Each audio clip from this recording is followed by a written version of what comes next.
Hollywood movies like Indiana Jones and the Tomb Raider have taught us that there are many mysteries hiding throughout the world, just waiting to be found by an explorer.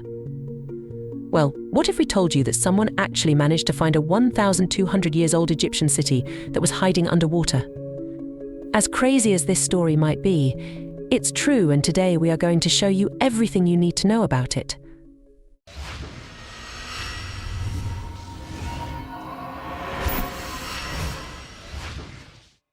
After learning how to decipher the ancient Egyptian language, historians found many texts that talked about an ancient city of Heracleion. The interesting thing about this city is that there was no proof of it because it somehow disappeared off the face of the earth. Even though this might sound like a myth or a legend, historians never gave up on the lost city of Heracleion. They were determined to find it, especially since, according to the texts, there are lots of treasures hidden all throughout the city. Our story begins when Frank Goddio and his team of divers found a giant statue hidden underwater. This made it clear to them that they were onto something big, so they decided to keep diving even deeper.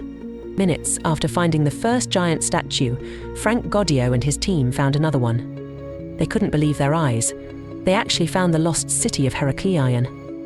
The explorer and his team found an ancient city that the world had forgotten about. This makes him the real-life version of Indiana Jones. Frank Goddio and his team didn't need any more proof that they had found the lost city of Heracleion after looking at this massive statue of the god Happy. This is an incredible discovery, and they are going to help uncover the real truth behind why the city was sunk beneath the waters. The city is located within an overall research area of 11 by 15 kilometers in the western part of Abukir Bay. Frank Goddio has found important information on the ancient landmarks of Thonis-Heracleion, such as the Grand Temple of Amun and his son Khonsu Heracles for the Greeks, the harbours that once controlled all trade into Egypt, and the daily life of its inhabitants, said Frank Goddio. The explorers didn't just want to look at the massive statues, they were determined to take them out of the water so that they can be analysed. As we can see in the picture featured above, taking out the statue and all the other artifacts were proving to be quite a difficult task. What's great about discovering the ancient city of Heracleion is the fact that it's filled with hundreds of ancient artifacts just like the one which can be seen above. From the looks of it, rich people ran away from the city as it was being sunk, and they left all their gold behind. The most important thing about this discovery is the fact that it helps historians learn more about Greek and Egyptian culture. A great example of this is the fact that historians learned that Heracleion and Thonis were actually the same city.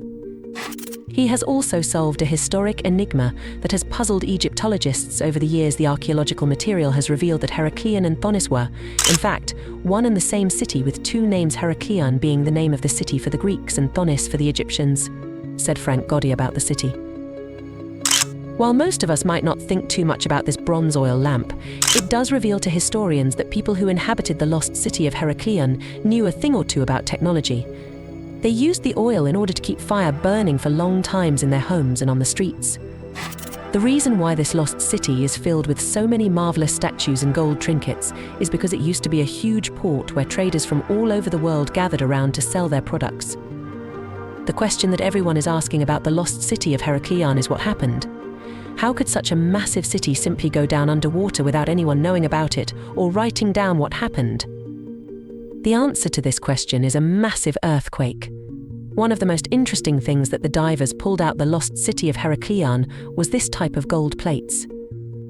What makes these plates stand out so much is not the fact that they are made from gold, but that they feature Greek text on them. Doesn't this bronze statue of Osiris look terrifying?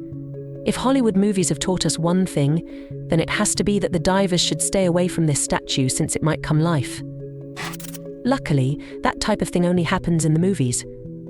The divers pulled out lots of carved stones that were filled with gold. Historians believe that they were used as some kind of ancient safe where rich people would store their riches.